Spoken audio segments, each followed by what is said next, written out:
ఇంట్లో 5గురు పిల్లలుంటే సందడి సందడిగా ఉంటుంది. ఈ 5గురు పిల్లల్లో ఎవరు ఎక్కువ అల్లరి చేసేవాళ్ళు?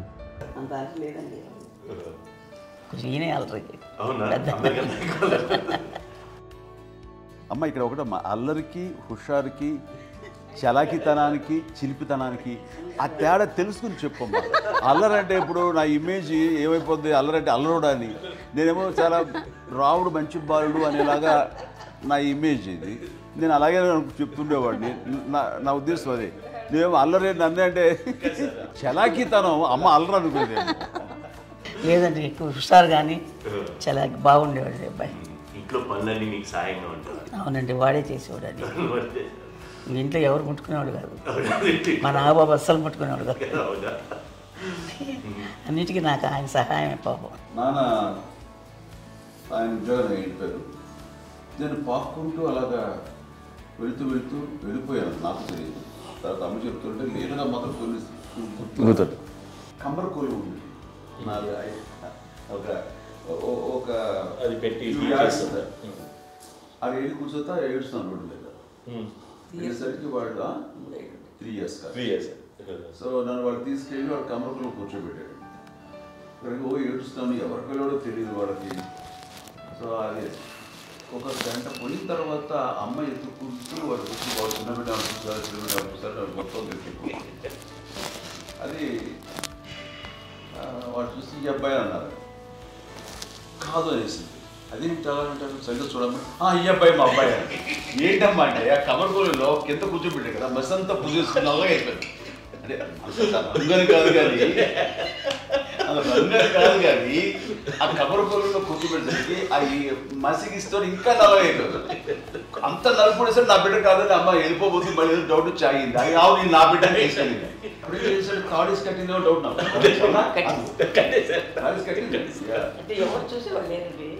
అమ్మేమో అల్లరు అనుకునేదండి. నాకేమో చిన్ననాటి మహాభాగవతం కృష్ణుడి కార్యక్రమం అనుకుంటాను. ఆయన మహానుభావులు అయ్యే వాళ్ళందరికీ ఆ లక్షణం ఉంటుందేమో చిన్నప్పుడు. కొన్నిదల కుటుంబ సభ్యులు మంచి రుచులను ఆస్వాదిస్తారని, మంచి భోజనాలని ఆనందిస్తారని అందరికీ తెలుసు. చిన్నప్పుడు వీరి ఆహారపు అలవాట్లు ఎలా ఉండేవి? ఇదేవి ఎగిరేవి ఇవి ఎవ్రీ డే 2 పూట్ల ఉండాలన్న. మరి నాగబాబు పాపం ఏముంది, తిన్నట్టు ఇష్టం. మరి అన్ని రకాలుగా నాన్న కోసం చేసి పెడుతుంటే మరి తను ఇష్టపడక ఆ తర్వాత లేకపోతే కోపడక ఎలా ఉంటాడు చెప్పండి. 5గురు పిల్లలు అయినా అమ్మా నాన్నలు కొంతమంది పైనే ఎక్కువ దృష్టి పెడతారు. ఈ 5గురిలో మీరు ఎవరి మీద ఎక్కువ ఫోకస్ పెట్టేవాళ్ళు? కళ్యాణ్ బాబు అండి. వాడంటే బాగా, అంటే వాడు ఏది తినేవాడు కాదు అసలు. ఏది ఆడికి ఏది తింటాడని. ఇప్పుడు వాడికి నచ్చకపోతే, ఇప్పుడు నేనైతే నచ్చకపోతే చాలా గోల్ చేసేవాడిని. అన్నయ్యకేమో చాలా అన్నయ్య ఏదైనా ఏది పెట్టినా తినేవాడు. అసలు అడ్జస్ట్మెంట్ మెంటాలిటీ. నాకేమో నచ్చకపోతే చాలా గొడవ పెట్టేవాడిని. తిండి ఇది ఒక అన్నం, ఇదొక కూరలు హే అని వెళ్ళిపోయేవాడిని. అమ్మకు అమ్మతో తిట్టి నాకు వెజిటేరియన్ ఎలర్జీ ఉండేది. అంటే చిరాకు అనమాట. కళ్యాణ్ బాబు ఏంటంటే తనకి ఇష్టమైన ఫుడ్ ఉంటే తింటాడు సైలెంట్గా, బాగలేకపోతే సైలెంట్గా వెళ్ళిపోతాడు. అమ్మకి ఏమేంటారంటే వదిలేమో తన తింటాడు. అది నిశ్శబ్దంగా నిరసన ప్రకటించేవాడు. దాంతో వాడి గురించి చాలా ప్రొటెక్టివ్గా చూసుకునేది అమ్మ. పైగా చిన్నప్పటి నుంచి కొంచెం వాడు వీక్గా ఉండేవాడు, అంత బలమైన ఇది కాదు. దాని తర్వాత కొంచెం అందుకని అమ్మ వాడిని స్పెషల్గా చూసుకునేది. వాడు స్పెషల్ కిడ్ అయ్యాడు ఇంట్లో. మీ అమ్మగారు మీ అక్క చెల్లెళ్ళకి ఇచ్చిన సలహా ఏంటి? అంటే ఇండిపెండెంట్గా ఉండమంటారు అమ్మ. ఎవరిని డిపెండ్ అవ్వద్దు, మీ పిల్లలు నువ్వే జాగ్రత్తగా నేర్చుకో, ఎవరినైనా చేయకు, డిపెండెంట్గా పెట్టద్దు అని ఆవిడ మాకు బాగా ఎక్కువ చెప్తుండేది. నాకు కొంచెం టఫ్ టైమ్స్లో కూడా నీ పాటు నువ్వే ఉండాలి, ఎవరి దగ్గర ఉండదు, ఎవరింట్లో ఉండదు, మా దగ్గర కూడా ఉండదు, నీ ఇద్దరు కుటుంబం నువ్వే ఉండాలి. అది కష్టం కదండి అట్లా చెప్పడం. చెప్పారు చాలా తక్కువ చెప్పారు. బట్ నాకు అదే ఇచ్చే ధైర్యం. ఇండిపెండెంట్గా అట్లా ఒకరి దగ్గర ఉంటే నీ గౌరవం తగ్గిపోతుంది, ఎక్కడ ఉండదు. అది చాలా నాకు చాలా ఇన్స్పైరింగ్ ఉండేది అమ్మ మాటలు. ఇప్పుడు కూడా అది చాలా హ్యాపీగా అనిపిస్తుంది అని చెప్పింది. అంతే కదా, మనకి ఏదైనా రోగాలు వస్తే మనమే, బట్ తగ్గించే వాళ్ళు కన్సర్న్ చూపించే డాక్టర్స్ ఒట్టుకోలు కింద ఉండొచ్చు, కానీ పోరాడాల్సింది మనమే. నాకు సార్ కొంచెం ఒక డిప్రెస్డ్ ఇదేదో వస్తే ఫేస్ ఒకటి, నేనేదో ఇంకా మా అందరి నుంచి నేను సపరేట్ అయిపోయినట్టు ఒక సిచ్యువేషన్ వచ్చినప్పుడు అమ్మ నన్ను పట్టుకుని I'm there for you. Yes, ఎవరు నువ్వు అన్నా ఎస్ అన్న ఫ్రెండ్స్ కానీ ఎవరైనా సరే ఎప్పుడు కూడా అలోన్గా మటుకు అనుకోకు, నేను నాన్న ఆవిడ నన్ను పట్టుకొని ఇచ్చిన అఫెక్షన్ లేదా ఫీలింగ్ అసలు బలం అన్నమాట. ఇంకా ఏమన్నా చేయగలను నేను, పర్లేదు లైఫ్లో ఏదైనా సాధించగలను అని ఒక భరోసా తల్లి దగ్గర నుంచి రావడం అనేది నాకు ఎవరు అవసరం లేదనిపించింది. అంత స్ట్రాంగ్గా ఆవిడ support, very strong, very practical. అంత స్ట్రాంగ్ చేసింది నాన్న చెప్పండి. మా పిల్లల విషయంలో మేము కూడా మేబీ అంత స్ట్రాంగ్ కాదేమో, సెన్సిటివ్గా ఉంటాం, కానీ అమ్మ మటుకు చాలా స్ట్రాంగ్గా ఉండి మమ్మల్ని కఠినంగా ఇలాగే ఉండాల్సింది, ఇలా ఉండండి అప్పుడే మీరు నేర్చుకుంటారు. ఇక్కడ అమ్మ పాజిటివ్నెస్ గురించి ఇంకో మాట చెప్పాలి. అంటే తన బిడ్డలకే కాదు, ఈ రోజున మా రెండో పాప శ్రీజ కూడా తనకి లైఫ్ చిన్న డిస్టర్బెన్స్ వచ్చింది. ఆ టైంలో కూడా తను ఏముందంటే అప్పుడు నాన్న దగ్గరికి వెళ్ళాను, తను ఇచ్చిన భరోసా, తను ఇచ్చిన మాట వెళ్ళలేని ధైర్యం వచ్చింది నాకు కూడా. నాన్నమ్మ దగ్గర ఎప్పుడు కూర్చోస్తాడు అప్పుడే పాజిటివ్ ఫీలింగ్ వస్తుందని నాతో షేర్ చేసుకుంటాను. తను మాతో చెప్తుంటే అనిపిస్తుంది కరెక్ట్. అమ్మ ఏం పర్లేదమ్మా, లైఫ్ అంటే ఒకరితోనే అయిపోదు, ఆ ఒక్కరి వల్ల వాళ్ళ ఇన్ఫ్లుయెన్స్ తోటో వాళ్ళు మన మీద నియంత్రించడం కానీ మన బాధల్ని వాళ్ళు చేయడం అవుతాం. జస్ట్ నువ్వు నీ గురించి నీ మనసులో ఏదనిపిస్తే నీ గుడ్ ఫీలింగ్ ఏది వస్తుందో ఆ ఫీలింగ్ ప్రకారం వెళ్ళిపోదు. అంటే ఆ జనరేషన్ పీపుల్ ఎక్స్పెక్ట్ చేయం అలా కాదు. ధైర్యం ఉండి అందరికి ధైర్యం బాగా దూరుకొస్తారు. ఫాదర్ కూడా, మా నాన్నగారు కూడా అస్సలు ఎప్పుడు అనేవాళ్ళు, ఎప్పుడు మీరు పెట్టే చెయ్యి మీరు ఎప్పుడు పైన ఉండాలి తప్ప తీసుకుని ఎలా ఉండకండి, చేతులు పెట్టుకొని అనే అట్లాంటివి చెప్తుండేవాళ్ళు. అందుకని మాకు ఇంకా ఇండివిజువాలిటీ మాకు బాగా ఎప్పుడు కూడా ఒకళ్ళని అడగడం అని, ఈవెన్ బ్రదర్స్ని అడగాలన్నా కూడా మాకు అది పడిపోయింది మైండ్లో, కొంచెం కష్టంగా ఉంటుంది. సో నాకు అంటే ఆవిడ మా అమ్మ ఏదన్నా కొంచెం డిప్రెస్ అయినా నేను చాలా ఎక్కువ అమ్మకి షేర్ చేసుకుంటే అన్నయ్య కూడా లేడు. అన్నయ్య ఉన్నప్పుడు ఓకే, లేనప్పుడు నేనే ఎక్కువ షేర్ చేసుకున్నాను. బట్ ద బెస్ట్ థింగ్ మా అమ్మ దగ్గర నుంచి హగ్ అండి. ఈరోజు కూడా మా అమ్మని హగ్ చేసుకోకపోతే అంటే అది నాకు మా అందరిలోనూ, అంటే ఆవిడ పెద్ద చదువుకున్న వ్యక్తి కాదు, పెద్దగా బయటికి వెళ్ళి ఎక్స్పోజర్ కాదు, కానీ ఇవాళ అన్నయ్య కానీ విజయ, మాధవి, నేను, కళ్యాణ్ బాబు ఈ రోజుకి టుగెదర్గానే ఉంటాం.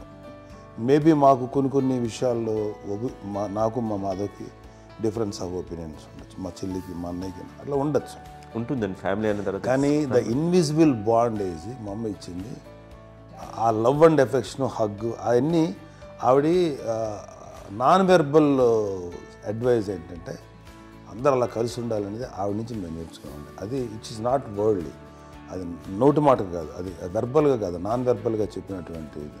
సో అందుకని అది మాకు గొప్ప, మేమందరం ఇప్పుడు అలా ఉండడానికి కారణం, అంత కలిసి ఉండడానికి కారణం, మెయిన్ కారణం మా అమ్మ అండి. అది సో అందరూ ఉండాలనేది మా అమ్మ అడ్వైస్. ఇప్పుడు కూడా నేను ఎప్పుడైనా ఏదైనా ఫీల్ అయినా, అన్నయ్య ఫీల్ అయినా, లేదు నాన్న అట్లా వదుకు, ఇట్లా ఉండండి, ఇట్లా ఉండి ఇప్పటికీ చెప్తుంది. మేము ఎవరైనా ఎప్పుడైనా మా చెల్లితో గొడవపడ్డా అనుకోండి, నేను అట్లా అనకరా అని, ఎట్లాగా అన్న ఏమో లేదులేమ్మా ఏదో అన్నాను కానీ ఫీల్ అవ్వకమ్మా, మేమందరం కలిసి ఆవిడని అసలు టెన్షన్ పెట్టమండి మేము. సో అలా అది ఆవిడ నేర్పించింది. అలా కలిసి ఉండటం అనేటువంటి బాండేజ్ని ఆవిడ తన ఒక హగ్తో చెప్పింది. అన్నయ్య సినిమా చూడండి, జాదూకి చెప్పాను కూడా, అది మా అమ్మ దగ్గరే ఉందండి. శంకర్దాదాలో చెప్తాడు చూడండి. ఇప్పుడు మోడ్రన్ వర్డ్స్లో చెప్పాలంటే మీ అందరికీ ఆవిడ ఒక వైఫై లాంటిది. Yes, you can say that. Yes. ఇంకొక అడ్వైజ్ కట్టండి, అమ్మ విషయంలో నేను గొప్పగా ఫీల్ అయ్యేది, కానీ చాలామంది పెద్దలు రిటైర్ అయిపోయి విశ్రాంతి తీసుకుంటున్నటువంటి పెద్దలందరూ కూడా ఆచరించే విధంగా ఒక విషయాన్ని నేను గమనించాను. ఇప్పుడంటే నా దగ్గర ఉంటుంది కాబట్టి ఉన్నాను. అమ్మ విడిగా ఇంకొక ఇంట్లో ఉండేది, 9 సంవత్సరాలు నాన్నగారు దూరం దగ్గర నుంచి ఉండేది. 5 సంవత్సరాలు ఒంటరిగా ఉండి నన్ను బిడ్డలందరూ ఎవరు మా నాన్న వెళ్ళిపోయారు, నేను ఒంటరి అయిపోయాను అన్న ఫీలింగ్ అమ్మకు ఎప్పుడు ఉండేది కాదు.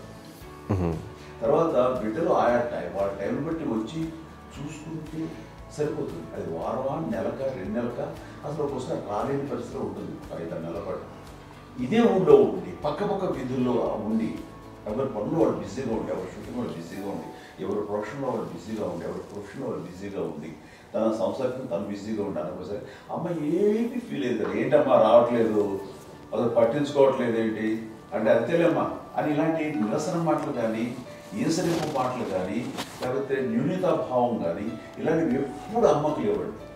వచ్చారు అమ్మ దగ్గర ఏం చేసి పెట్టడా చెప్పండి అంటూ చాలా పాజిటివ్ ఉండి ఇప్పటికీ కూడా తను సపరేట్ కిచెన్ మా ఇంట్లో ఎంతో ఉంటుంది. వేరే కిచెన్ ఎందుకంటే అమ్మకి మోస్ట్ స్ట్రెస్ బస్టర్ వచ్చేసినా లేకపోతే ఏదో రిలీఫ్ ఏంటంటే తన కిచెన్లో కూర్చొని వండి అందరికి పెట్టాం. ఇప్పటికీ కళ్యాణ్ బాబు అక్కడక్కడ తిరిగేసి ఎక్కడో చేసి నిరసనలు చేసి అన్ని రకాలు చేసి వస్తే అమ్మకి చాలా జాలి. ఆడేదో ఇంక మేము గుడ్లా కష్టపడుతున్నాం కానీ ఆడి ఎంతలో వెళ్ళేదో మీ టీవీలో వాటిలో అది ఎక్కువగా చూపించేసరికి వాడే కష్టపడతారు, మేము కష్టపడలేదు ఫీల్ అమ్మకి అందులో వాటి రాగానే ఎలా వచ్చావా అని అమ్మ ఎక్కడ కళ్యాణ్ బాబు అంటే ముందు అమ్మను కానీ ఎక్కడ కళ్యాణ్ బాబు తను ఎక్కడ ఉంటాడో ఏదో ఉంటాడు తెలుసు.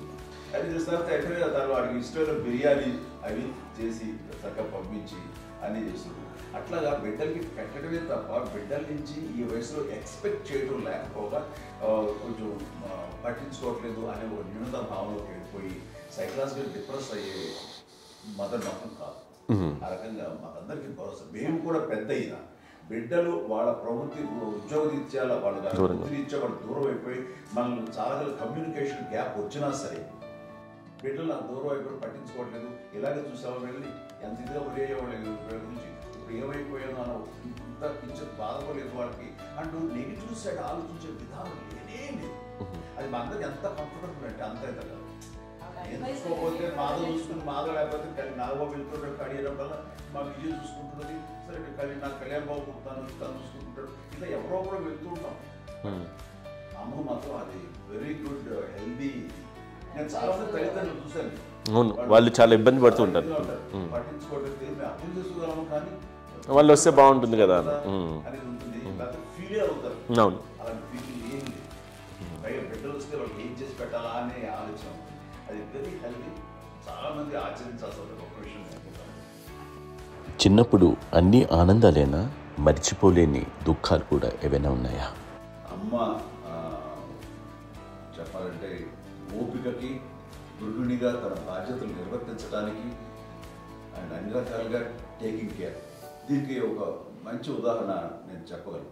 అది తలుచుకున్నప్పుడు నాకు చాలా ఉద్యోగంగా ఉంటుంది, నాకు చాలా ఖండితలు వచ్చేస్తుంది. అమ్మకి మేము 5 బిడ్డలు అండ్ పురిట్లోనూ 1 year పెరుగో 2.5 years పెరుగో 3 బిడ్డలు చనిపోయారు. నాకు గుర్తెరిగి పొన్నూరులో నేను 6th class చదువుతున్నాను, 6వ తరగతి. అప్పుడు రమణ అనే ఒక అమ్మాయికి 3 years. రమణ అంటే మా ముగ్గురు మా ముగ్గురికి కంటే పెద్దది, మా కంటే పెద్దది, కళ్యాణ్ బాబు కంటే పెద్దది, మాకంటే మధ్యలో పిల్ల. తనకి అప్పట్లో మా నాన్నగారు ఉద్యోగరీత్యా క్యాంప్కి వెళ్ళిపోతుండేవారు. ఏమి ఉంటుంది నాన్న చెప్పాలంటే ఫుడ్లో కష్టపడేవారు. ఇంకా నాన్న చెప్పినట్టు కదా, నాగో చెప్పినట్టు. కానీ ఇంటి బాధ్యత, ఇంటి పనులు, రోగాలు వచ్చిన రుచులు వచ్చిన హాస్పిటల్కి తీసుకెళ్ళాలన్నా ఏదైనా సరే అమ్మే పడేది. ఆ శ్రమ తీసుకున్న టైంలో అమ్మకి అసిస్టెంట్కి నేను సహాయపడుతుండేవాడు ఉండేవాడు. అమ్మ చేతులు నాకు ఫ్రెండ్స్ ఆడుకోవడం అలా నిజంగా ఎప్పుడు నాకు గుర్తేది నాకు తెలియదు. ఫ్రెండ్స్తో తిరగడం అని ఫ్రెండ్స్ అమ్మ పట్ల ఉండేవాడు.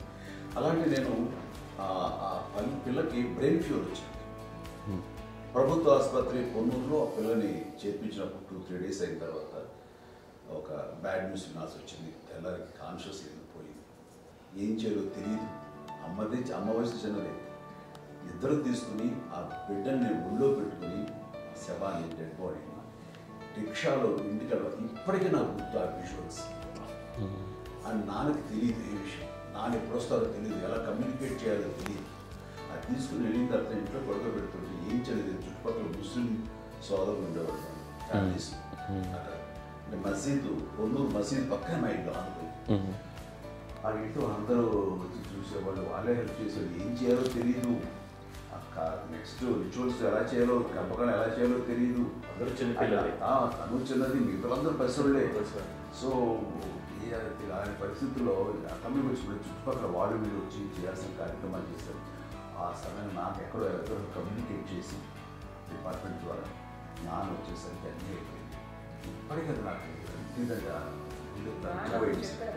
మేము ఇలా ఎన్ని పురుషులు ఎన్ని పుట్టినామంటే ఎలాంటి ఇది లేకుండా జాగ్రత్త అనే ఒక హెచ్చరికలాగా చేస్తూ అండ్ పంపించాలని సపోర్ట్ చేసి అండ్ ఇప్పుడైతే నా మీద నమ్ముకుంటే నేను ఏ నిర్ణయం తీసుకున్నా మరో మాట అది తనకి హాస్పిటల్ పెద్ద ఫోబియా. నేను ఎక్కడికి వస్తాను హాస్పిటల్.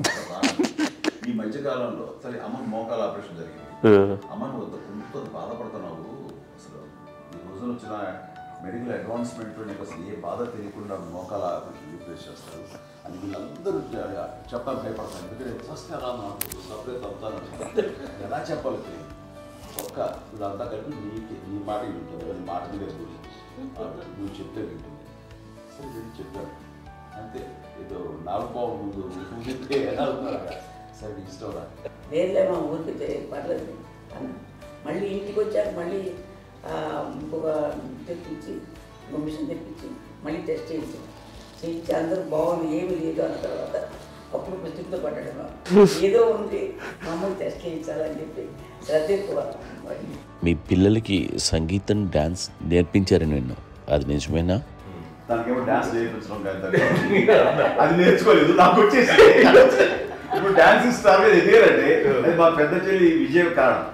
అప్పుడు తనకి 5 ఏళ్ళు, నాకు 9 ఏళ్ళు ఉంటాయి. ఉంటుంది 10-11 ఏళ్ళు ఉంటాయి నాకు. బాపట్లనా? సో బాపట్ల చాలా చిన్నది, 5 ఏళ్ళు. నాకు ఒక 11-12 ఏళ్ళు. తను తీసుకుని గోడ మీద పెట్టుకోవడం అలా కూర్చొని చూస్తుండేవాడు. కూర్చుంటే అది నేర్చుకుంటుంది. నేను మానసికంగా నేర్చేసుకున్నామండి.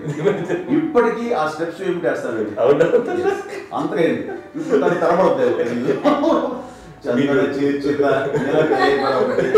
ఇంకోటి ఏంటమ్మా నమో నమో ఎన్ని ఉన్నాయో సాంగ్స్ నేను నేర్చేసుకున్నాను అనమాట. 5 పిల్లల్లో ఎవరు ఎక్కువ పని చేసేవాళ్ళు, ఎవరు తక్కువ పని చేసేవాళ్ళు? ఏ పని చేయనండి, చేసేవాడు కదా అని అన్నయ్య చేసేవాడు. అన్ని పనులు అన్నయ్య చేసేవాడు. ఇక మా చిన్న చెల్లి పెద్ద చెల్లి ఎక్కువ చేసేది.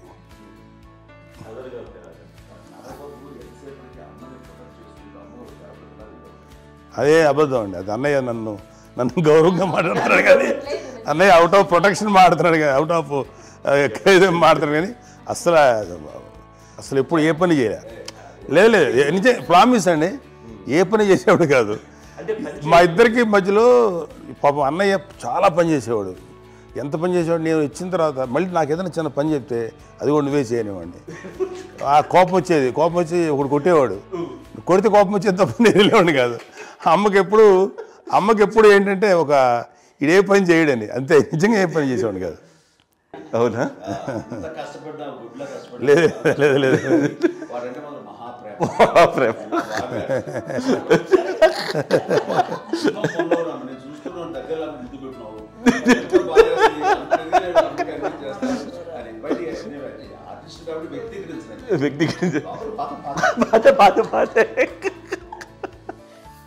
చిన్నది కాబట్టి చివరిది కాబట్టి తనంటే బుద్ధండి, నేను పెద్దోడు కాబట్టి నేను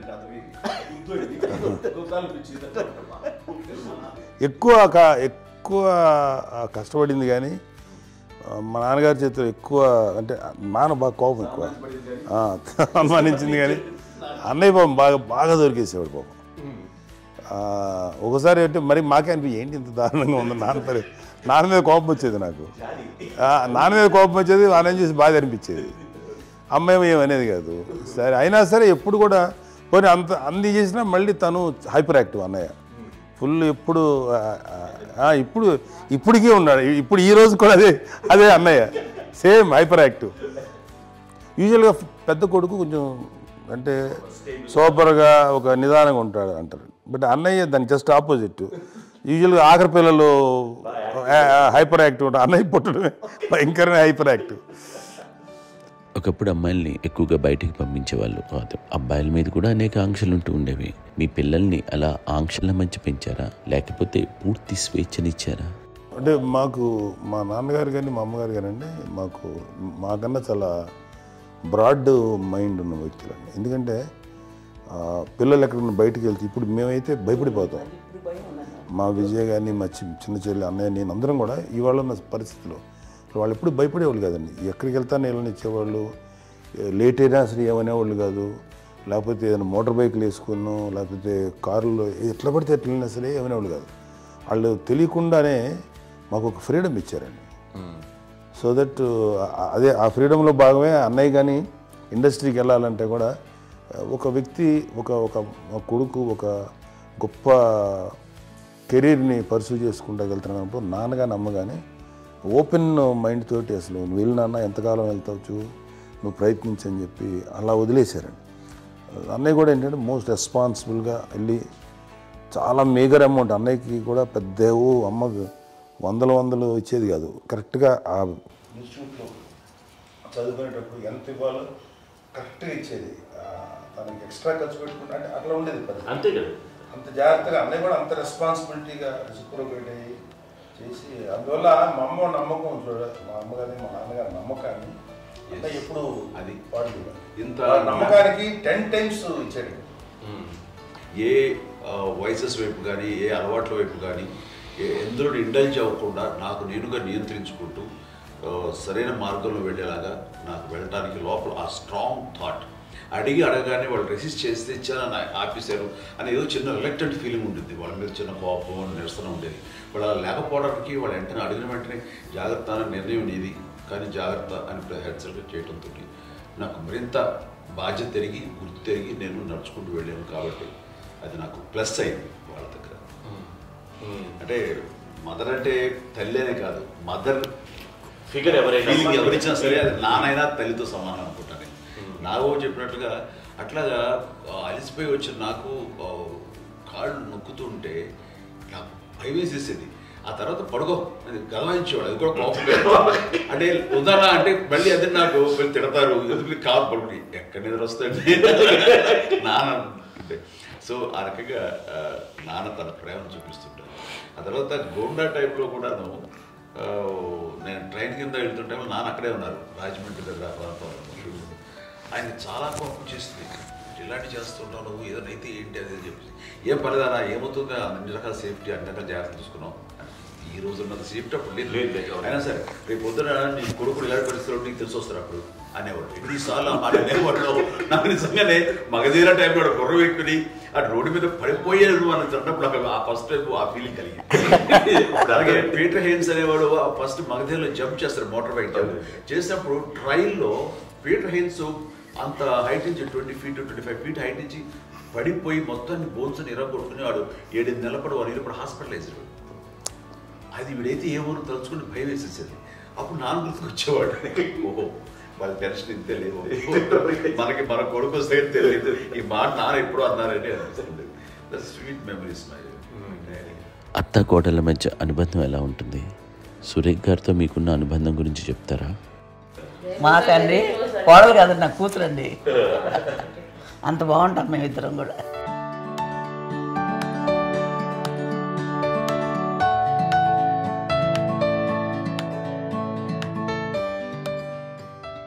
మీది ఒక అందమైన ఉమ్మడి కుటుంబం, అందరూ కలిసి ఉంటారు.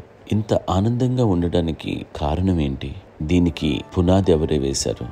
మా నాన్నగారి క్వాలిటీ నేను ఎగ్జాంపుల్ చెప్పగలను. అమ్మ వాళ్ళ ఇంట్లో పెద్దది, వాళ్ళ నాన్నగారు అంటే మా తాతయ్య గారు ప్రొహిబిషన్ డిపార్ట్మెంట్లో సిఐగా ఎస్ఐగా చేశారు. ఏదో మా ఇన్స్పెక్టర్ సిఐ చేసి ఆయన కాలం చెందారు. చాలా ఎర్లీగా 48 years చచ్చిపోయారు. 40 దాదాపు 40 సరిపోతే ఆయనకి అప్పటికి అమ్మ కాకుండా 4 బిడ్డలు. అమ్మ తర్వాత అబ్బాయి తర్వాత 3 ఆడపిల్లలు. వాళ్ళు ఏంటంటే రాకరావడి నాగోప కంటే కూడా చిన్నవాడు. అది ఆ వయసు అంత చిన్నవాడు. అమ్మ మా పిన్నమ్మలు మాకంటే చిన్నవాడు. అలాంటి పిన్నమ్మల్ని ఆయన వీళ్ళ నాగ చనిపోయిన తర్వాత తన ఫ్యామిలీ అంతగా నాన్న పెంచారు. నాన్న కూడా అరాపురా శాలరీ మీద బతికేదే తప్ప కూడా కాదు. సో తనకు మిగిలిన దాంట్లో మళ్ళీ ఆ ఫ్యామిలీని చూసుకోవడం, మా అమ్మమ్మను చూసుకోవడం, వాళ్ళ మంచి చెడు చూసుకోవడం. వాళ్ళకు ఇల్లు మాత్రం ఉంది మొగల్తూరులో. ఆ ఇంట్లో వాళ్ళు అద్దెకు వస్తే ఆ కొంచెం డబ్బు నానిచ్చే డబ్బు, అక్కడ పొలం కొనిచ్చారు, ఆ పొలం మీద ఇచ్చే డబ్బుతోటి అంతా బాగా చూసుకోవాలి తన ఫ్యామిలీ లాగా. అందరూ మ్యారేజ్ కాబట్టి నాన్న ఫస్ట్ సూత్రధారి, అమ్మ కూడా ఫ్యామిలీ బాండింగ్ టుగెదర్నెస్ అనేది స్ట్రాంగ్గా ఉండటానికి నాన్న ఏర్పాటు చేసినటువంటి బీజం. అది అమ్మ కంటిన్యూ చేస్తుంది. మేము ఇవన్నీ చూసి మేము నేర్చుకుని మేము టుగెదర్ అందునే we are very rich in terms of emotional bonding. ఇప్పటికే ఎవరికి ఏ కష్టం వచ్చినా, ఎవరికి ఏది ఇబ్బంది వచ్చినా సరే మొత్తం అందరం గురిపోతాం. ఏ లెవెల్గా వెళ్ళిపోయి మోర్ సపోర్ట్ చేస్తాం. అంటే వీ డోంట్ ఎక్స్పెక్ట్ ఇంకే అంత చేయకూడదు. ఎస్, ఒకరినొకరు భరోసా. అది మా ఫ్యామిలీ మేము వెరీ స్ట్రాంగ్ అని చెప్పాలి. పెద్దవాడిని కాబట్టి అవకాశం నాకు వచ్చింది కాబట్టి అమ్మ, ఇది ఎప్పుడు ఎవరు కొన్ని విషయాలు నాగబాబు సపోర్ట్గా ఉంటాడు. నాగబాబు ఉండి వాడు ఉంటాడు భరోసా. అలాగే ఆడపిల్లలు మీ అందరిలోనూ అమ్మని ఎవరు ఎక్కువ జాగ్రత్తగా చూసుకుంటారు? ఎందుకంటే ఎగ్జాక్ట్లీ మేము కూడా గమనించలేని సున్నితమైనటువంటి విషయం, లైక్ హెల్త్ విషయం కానీ, అమ్మ మూడు కానీ, అన్నయ్య ఎంత క్యాజువల్ ఎంత బిజీ ఉన్నా ఒక అమ్మాయి ఉంటుంది. అలాగే చాలా చిన్న చిన్న విషయాలు కూడా చాలా మెడికల్ ఇంట్రెస్ట్. అందుకని మాకు అన్నయ్య ఉన్నాడు, అన్నయ్య దగ్గర ఉన్న అమ్మ అంటే ఇంకా ఎక్కువ రిలాక్స్ అయ్యాను. అన్న దగ్గరికి వచ్చాక మేము అందరం చాలా కంఫర్ట్ అయిపోయాం. ఎప్పుడు ఎవరు కొన్ని విషయాలు నాగబాబు సపోర్ట్గా ఉంటాడు. నాగబాబు ఉండి వాడు ఉంటాడు భరోసా. అలాగే ఆడపిల్లలు ఇట్లా ఒకరినొకరు కాంప్లిమెంటింగ్ టు ఈచ్ అదర్ అండి. అవి ఒక్కరు కాదండి, అది వాళ్ళ అమ్మ చూపించే ప్రేమగా నేను చెప్పగలను. కానీ బట్ దీని అందులో సూత్రధారి నాన్న తర్వాత అది అమ్మ మెయింటైన్ చేస్తుంది. ఇప్పుడు అమ్మ నా ఇంట్లో ఉంది అంటే మనవలు వస్తారు, మనవరాలు వస్తారు, ఆడబిడ్డలు వస్తారు, వెల్లుబిడ్డలు వస్తారు, ఇల్లు ఎప్పుడు కలకలాడతారు అమ్మ. అది మేమందరం ఆచరిస్తుంటాం పండగలకి, పబ్బాలకి. అది నిన్న మొన్న నాగబాబు వచ్చి చాలాసేపు కూర్చున్నాడు. నేను ఇంట్లో లేకపోయినా వచ్చి నాగబాబు కూర్చొని టైం స్పెండ్ చేసి వెళ్ళిపోతుంటాడు. అలాగే చెల్లెలు ఇద్దరు ఆల్మోస్ట్ ఎవ్రీడే మాత వస్తుంటుంది, తను కూడా వస్తుంది. నిన్న సాయంత్రం కూడా వచ్చి ఉంటుంది. అమ్మా మధ్యాహ్నం వచ్చి కదా వచ్చి ఇక్కడే భోజనం చేసుకో అలా ఉంటుందండి. ఈ తరం వాళ్ళకి మీరు ఇచ్చే సలహా ఏంటి? సీన్స్ ఉంటే బాగుంటుందండి. పిల్లలు తల్లి కలిసి ఇంకా అక్క చెల్లెలు తమ్ముడు అందరూ కలిసిమెలిసి ఉంటుంది. అన్యోన్యం అంతా సంసారం నిలబడుతుంది. లేకపోతే ఏముందండి, ఇక్కడ వెళ్ళిపోతారు, విడిపోతే ఎక్కడ పడవాలి అని చాలా ప్రేమలు ఇప్పుడు లేవండి, తగ్గిపోయాయి. మెకానికల్ చాలా మటుకు ఏదో ఇంకా వాళ్ళ పనులు చేసుకోవడం ఏదో జరిగిపోతూ ఉంది అనుకోండి. అంత ప్రేమలు ఎక్కడ లేవండి ఇప్పుడు ఈరోజు. అంటే ఒకప్పుడు ఒకరికి ఇంకొకరు భరోసాగా ఉండేవాళ్ళు, అంటే అందరూ కలిసి సపోర్ట్గా ఇది చేయడం. ఎందుకంటే వీళ్ళ పెద్దనాన్నగారి పిల్లలు కూడా ఆయన చూసేవారు. మా నాన్నగారు అన్నయ్య నాన్నగారు వాళ్ళ బిడ్డలు కూడా వాళ్ళ ఇక్కడే బిడ్డలు కూడా ఉన్నారు. నేనే పెళ్లి చేశాను. వాళ్ళు కూడా అమ్మాయి, వాళ్ళ ఆడపిల్లలు కూడా అమ్మాయి. పెళ్లి చేశాను, ఇద్దరు పిల్లలు. చూడండి, నాన్న ఎట్లయితే తన చెల్లెలు చూసుకున్నారో అట్లే నాన్న తరపు అమ్మగారి పిల్లలు వాళ్ళు చనిపోయారు చెల్లి గారు. వాళ్ళ బిడ్డలకి పెళ్లిళ్ళు, పేరెంటాలు అన్నీ చేసింది అమ్మాయి. అమ్మ అలా చేసింది కాబట్టి అది మాకు మార్గదర్శకం ఉంది. ఇప్పటికీ వాళ్ళు కొంచెం ఒక మాదిరి పరిస్థితి ఉంటే వాళ్ళకి ఇల్లు కూడా పెట్టడం కానీ వాళ్ళకి తగిన సహాయం అంటే కనుక ఎవ్రీ మంత్ మా పెదనాన్న గారి అమ్మాయి వాళ్ళు అప్పుడు 70 వాళ్ళకి ఎవ్రీ మంత్ మా ఇంటి నుంచి మొత్తం వెళ్ళిపోతాం 10,000-15,000 మొబైల్ మైస్తాను ఎన్నో సంవత్సరాలు వెళ్ళిపోతాను. బ్యాంక్ వచ్చేది ఫస్ట్ అదంతా కూడా మా పెద్దలు తెచ్చినాం. వాళ్ళు కూడా వచ్చి అమ్మని అంతా ప్రేమలో చూస్తారు, ఇష్టంగా చూస్తారు. అమ్మ ఇందాక చెప్పినట్లు ఇచ్చే మెసేజ్ ఏంటి అన్నది అమ్మ మాటలో చెప్పాలంటే బంధాలు, బాంధవ్యాలు అన్నది ఎనలేని ఆస్తిపాస్తులు. సో ఎలాగైతే డబ్బు ఎంత సంక్రమించింది, ఎన్ని ఆస్తులు వచ్చాయి ఫిజికల్గా అనే దాని మీద కంటే కూడా ఇవి ఆస్తిగా తీసుకుంటూ దీన్ని విలువ ఎరిగి, గుర్తెరిగి, దాని ప్రభావం తెలుసుకుని అది కనుక మనం ఇచ్చిపుచ్చుకుంటే ఫ్యామిలీలో అంటే దాన్ని మించినటువంటి గొప్ప సంపద ఉండదు. కష్టాలు వచ్చినప్పుడు డబ్బు తీరుస్తుంది కాదండి, కష్టం వచ్చినప్పుడు ఒక భుజం తీరుస్తుంది, ఒక చేయూత తీరుస్తుంది. అది మన బ్లడ్ రిలేషన్ మనలో మనకి అది ఉండటం అనేది అదృష్టంగా ఫీల్ అవుతాం. అంటే ఒకసారి అమ్మ చూసి నాకు ఎందుకు అనిపిస్తుంది అంటే అది ఎవరి ద్వారా సంక్రమించడానికి తన ఆ చెట్టు కొమ్మలమే కాబట్టి ఆ చెట్టుకే మనం ఆపాదించాలి. ఎక్కడో మామూలుగా ఉండాల్సిన వాళ్ళు ఈ రోజున ఈ స్థితిలో ఉన్నాము, ఇంతమందికి లైఫ్ రావటానికి దోహదపడ్డాము, ఇంతమంది కలిసికట్టుగా ఉండటానికి ఇదైంది.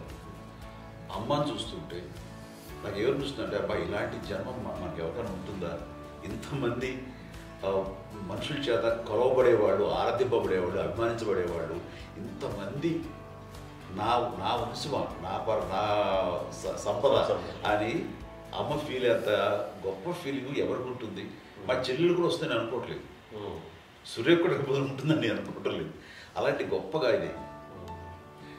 అండ్ ఆ రకంగా షీఈ్ వెరీ చాలా గొప్ప జన్మ. అమ్మకి చిన్న మానసికంగా చిన్న ఏదో ఒక డిప్రెషన్ ఏదో వచ్చింది. ఏదో నాన్న గుర్తుకొచ్చో, నాన్న లేరనో, అయితే వాళ్ళ అమ్మగారు కూడా అదే టైం చనిపోయారనో, తన దగ్గర ఉంటారు. ఏదో ఉన్నప్పుడు మేము అందరం సపోర్ట్గా ఉండి మా పొలం నా దగ్గర ఉందిగా అని చెప్పేసి అప్పట్లో అమ్మ వేరేగా ఉంది. ఉన్నప్పుడు ఒకటే మాట, అమ్మ నీలాంటి గర్భం అంటే అంజనమదే గర్భం అని బయట ఎన్నోసార్లు నా ఫ్రెండ్స్ కానివ్వండి, బయట కానివ్వండి, కొన్ని సందర్భాల్లో మీటింగ్లో కానివ్వండి, స్పీచెస్లో కానీ అన్నవాళ్ళు ఎంతోమంది అన్నారు. వాళ్ళ మాట అంటే రీజన్ తెలుసా నీకు? కోటాను కోటల్లో ఎంతమంది తల్లులకు నీకు వచ్చిన అదృష్టం, నీకు లభించినటువంటి గౌరవం ఎవరు లభిస్తున్నాము. బిడ్డలు ఎంతోమంది చేత కొనియాడబడుతున్నారు, ఎంతోమందికి సహాయపడుతూ ఆ రకంగా వాళ్ళందరి యొక్క ఆశీస్సులు పొందుతున్నారు. కానీ ఎంతోమందికి నిరంతరం హెల్ప్ చేస్తూ వాళ్ళ ఇది చూసుకుంటున్నారు. అవి ఆ భగవంతుడు మీరు చేసిన పూజలో ఉన్న ఆ భగవంతుడు మన నెక్స్ట్ తరాలకు కూడా మనకి ఇలాంటిది వారసత్వంగా ఇస్తూ అదే రకంగా కొనసాగించేలాగా మాకు అదృష్టం ఇచ్చారు. ఇంతమంది ఎవరు నీ నుంచి వచ్చిన వాళ్ళే, నీకు నీ ఎంత గొప్ప గర్భం, ఎంత గొప్ప జన్మ నీది. అలాంటిది నువ్వు ఇలా అవటమేంటి? ఎంతసేపు ఇది హై లెవెల్లో ఉండాలి నీ ఫీలింగ్స్గా నువ్వు కానీ. అంతే నువ్వు ఇలాగా కుంగిపోవడం ఏంటమ్మా చెప్పినప్పుడు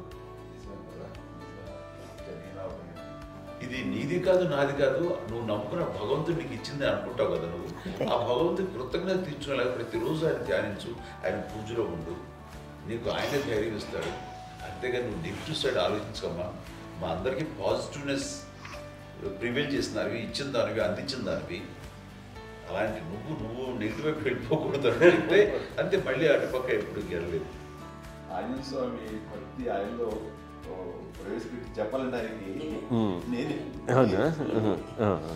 నమ్మిన దేవుడు ఇంట్లో నేనే ఇంట్రడ్యూస్ చేశాను. నానంత ప్రగాఢంగా నమ్మి ఆయన దానివల్ల లబ్ధి పొందారు. ఆయన అందులో మమ్మల్ని మించిపోయిన స్టేజ్కి వెళ్ళిపోయారు. ఆయనతోటి ఆంజనేయ స్వామితో ఇంటరాక్ట్ అవుతూ అట్లా ఆయన నమ్ముకుంటుంది. ఆయన నానంటారు అంతా నా గురువు, నా పెద్ద కొడుకే, పెద్దోడే.